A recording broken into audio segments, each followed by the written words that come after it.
প্রিয় শিক্ষার্থীরা, আজ তোমাদের শেখাবো ভাগ পদ্ধতিতে বর্গমূল নির্ণয়। এই বর্গমূল নির্ণয় করার আগে আমি তোমাদের বলবো বর্গ সংখ্যা কাকে বলে আর বর্গমূলই বা কী, আমরা বর্গমূল কিভাবে নির্ণয় করি এগুলো নিয়ে আলোচনা করব। 5 একটি সংখ্যা। এবার আমি তোমাদের বললাম যে এই সংখ্যাটির বর্গ নির্ণয় করো, তাহলে তোমরা কি করবে? 5 গুণ 5, 5কে দুবার গুণ করবে। তোমরা জানো যে একটি সংখ্যা যদি আমরা দুবার গুণ করি তাহলেই সেটা বর্গ হয়। আমরা তখন কিভাবে লিখি? 5-এর মাথায় একটা ছোট্ট করে 2 লিখি। এটাই বোঝা গেল যে এটা হচ্ছে 5-এর স্কোয়ার বা 5-এর বর্গ। এটা করলে কত হয়? 25। তাহলে 5-এর বর্গ সংখ্যা হচ্ছে 25। ঠিক আছে? তাহলে 25-এর বর্গমূল কি, অর্থাৎ মূল সংখ্যাটা কোনটি? যে সংখ্যাটা দুবার গুণ করে আমরা 25 পেয়েছি সেটাই নিশ্চয়ই মূল সংখ্যা। তাহলে আমরা কি বলবো? 25-এর বর্গমূল হচ্ছে 5। বোঝা গেল? তাহলে আবার বলি, যে কোনো সংখ্যাকে যদি কেউ বর্গ করতে বলে তাহলে আমরা সেই সংখ্যাটা দুবার গুণ করি। এটা হলো বর্গ। ওপরে লিখে দিচ্ছি, এটা হচ্ছে বর্গ সংখ্যা। কার? না 5-এর। 5-এর বর্গ এটা, সেই জন্য 5কে দুবার গুণ করলাম, করলে আমরা লিখলাম 5 স্কোয়ার বা 5-এর বর্গ সমান সমান 25। তাহলে 25 হচ্ছে একটা বড় সংখ্যা যার মূল সংখ্যাটা কিনা 5, যে সংখ্যাটা দুবার গুণ করে আমরা 25 পেয়েছিলাম। তাহলে 25-এর বর্গমূল হচ্ছে 5। নিশ্চয়ই সবাই বুঝতে পেরেছো বর্গমূল ব্যাপারটা কি। এবারে বর্গমূল কিভাবে নির্ণয় করা যায়? দুটো পদ্ধতি আছে। একটা হচ্ছে উৎপাদক নির্ণয় করে তার মাধ্যমে বর্গমূল নির্ণয় করা যায়, আর একটা হচ্ছে ভাগ পদ্ধতিতে বর্গমূল নির্ণয় করা যায়। আমি এর আগে একটি শর্ট ভিডিওতে উৎপাদক নির্ণয়ের মাধ্যমে কিভাবে বর্গমূল নির্ণয় করা যায় সেটা শিখিয়েছি। আজকে আমি তোমাদের শেখাবো ভাগ পদ্ধতিতে বর্গমূল। প্রথমে আমি একটা ছোট সংখ্যা দিয়ে করছি। ধরো 2025 একটা সংখ্যা। আমরা এখানে ভাগ পদ্ধতিতে করছি, ভাগের মতো ভাগ করতে গেলে যেমন চিহ্ন দিই তেমন চিহ্ন দিলাম। আর এখানে যে কাজটা করতে হবে, দুটো দুটো সংখ্যাকে আমাদের গ্রুপ করে নিতে হবে। তাই ডান দিক থেকে আমি দুটো দুটো সংখ্যার মাথায় একটা তীর চিহ্ন বা অ্যারো দিচ্ছি, কেননা এখানে আমরা বর্গমূল নির্ণয় করব, তাই জোড়ায় জোড়ায় সংখ্যা আমাদের নামাতে হবে। তাহলে এবারে প্রথমে আমরা 20কে করব বর্গমূল করতে গেলে যেমন করতে হয়। কি নিয়ম? না, এমন একটা সংখ্যা আমরা বাছব যে সংখ্যার বর্গ করলে 20-র কাছাকাছি হয়। 20 অতিক্রম করবে না, 20-র কাছাকাছি। তো আমি এখানে দেখিয়ে দিই। দেখো, আমরা যদি 3 থেকে ভাবি, 3-এর বর্গ মানে কি? 3 × 3 মানে হচ্ছে 9। 4-এর বর্গ কি? 4 × 4, তাহলে কত হবে? 16। এবার 5-এর বর্গ কি? একটু আগেই আমরা দেখেছি, এটা হলো 25। তাহলে 25 তো 20-র বেশি, তাহলে তার থেকে কম নিতে হবে, অর্থাৎ 4 নিতে হবে। 4-এর স্কোয়ার হচ্ছে 16। তো আমরা ভাগ পদ্ধতিতে বর্গমূল করার নিয়ম, এখানে আমি যে মূল সংখ্যাটা যার স্কোয়ার করলে 20-র কাছাকাছি হয় সেটা লিখতে হবে। তাই এখানে 4 লিখলাম, আর 4 4-এ 16, অর্থাৎ বর্গ সংখ্যাটা 20-র তলায় লিখলাম। ঠিক আছে? এবার আমরা বিয়োগ করব, 20 থেকে 16 বাদ দিলে হয় হচ্ছে 4। এবার কি নিয়ম? আমরা বাঁদিকে এরকম একটা চিহ্ন দেব, ভাগের চিহ্ন। এবার 4-এর ডাবল বা দ্বিগুণ লিখব। এখানে 4-এর দ্বিগুণ হচ্ছে 8, 8 লিখলাম। এইবারে কি করতে হবে? 8-এর পাশে এমন সংখ্যা বসাতে হবে যে সেই সংখ্যাটা দিয়ে গুণ করলে, আচ্ছা তার আগে একটু বলিনি, 25টা নামিয়ে নিতে হবে আমাদের। ঠিক আছে? তো 8-এর পাশে এমন সংখ্যা লিখব যেই সংখ্যাটা দিয়ে গুণ করলে 425 হয়, এটা আমাদের ভাবতে হবে। তো আমরা একটু একটু করে এগোই। ধরো 8-এর পাশে আমি 2 লিখেছি, তাহলে 2 দিয়েই গুণ করতে বলছে। তো গুণ করলে কত হয়? 8 × 2 = 16, 164 হলো না।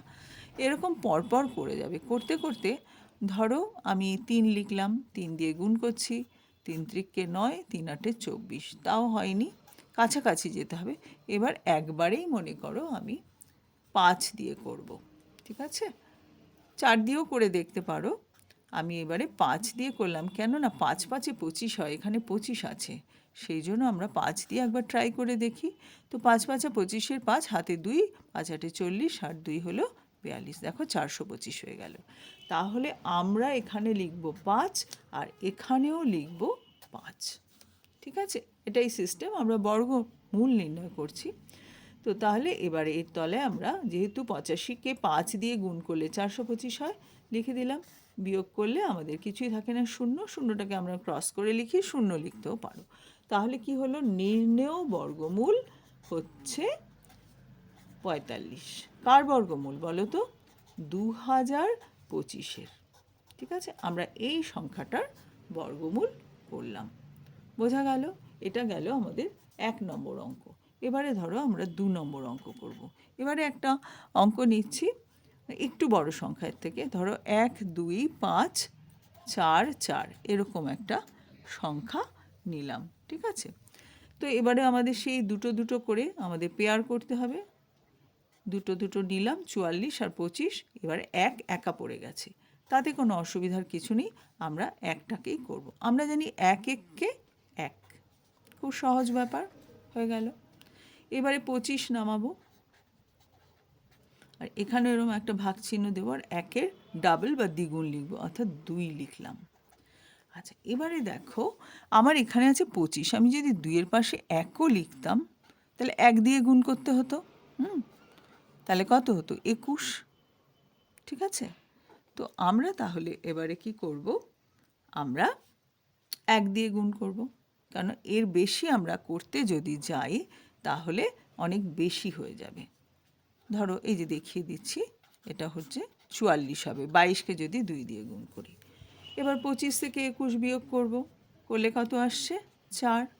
এবার এই দুটো 4 বর্গমূলে এটা একবারেই ডাবল বলেই ছিলাম শুরুতে, পেয়ার করে আমরা দুটো দুটো করে আমরা গ্রুপ করেছি, দুটো করেই নামাতে হবে।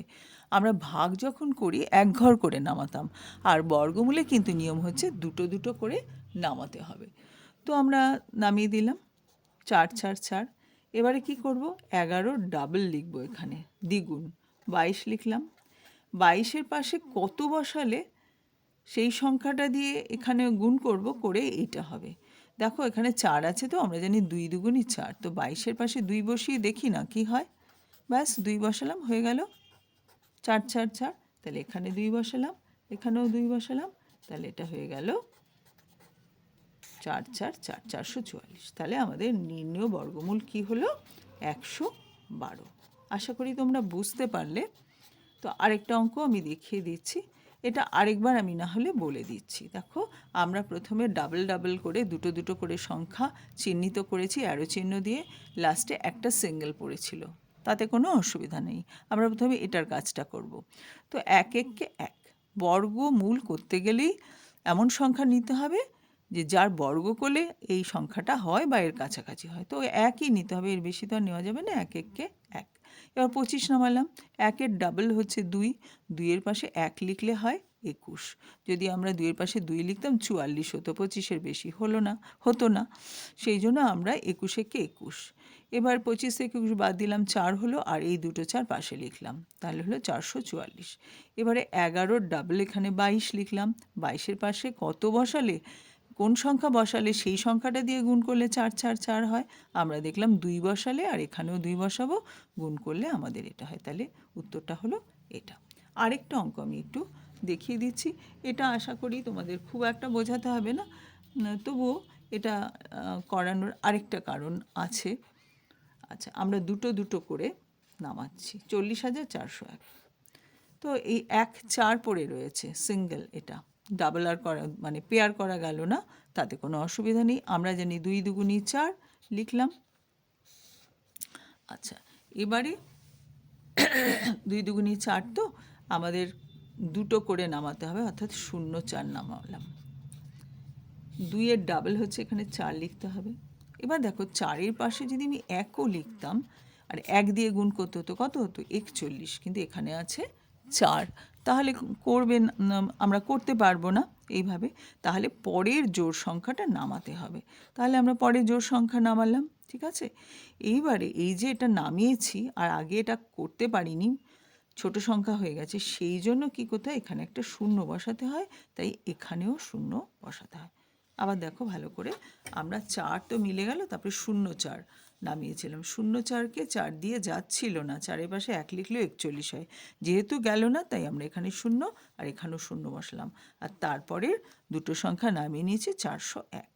এবারে খুবই ইজি, দেখেই বুঝতে পারছো, এখানে 1 লিখলে আর এখানে 1 দিয়ে গুণ করলেই আমাদের হয়ে যায় হচ্ছে 401। মিলে গেল, তাহলে বর্গমূল হলো হচ্ছে 201। তাহলে সবাই তোমরা বুঝতে পারলে ভাগ পদ্ধতিতে বর্গমূল কি করে নির্ণয় করতে হয়। আর প্রথমেই তোমাদের শিখিয়ে দিলাম কাকে বর্গ সংখ্যা বলে আর কাকেই বা বর্গমূল বলে। কেন আমরা বর্গমূল বলছি, আসলে মূল সংখ্যাটা আমরা নির্ণয় করছি। যেমন 5 হচ্ছে মূল সংখ্যা, তার বর্গ হচ্ছে 25, তাই 25-এর বর্গমূল হচ্ছে 5। আশা করি তোমরা বুঝতে পেরেছো। তোমাদের যদি ভালো লাগে অবশ্যই তোমরা লাইক, শেয়ার অ্যান্ড সাবস্ক্রাইব করতে পারো। Thank you.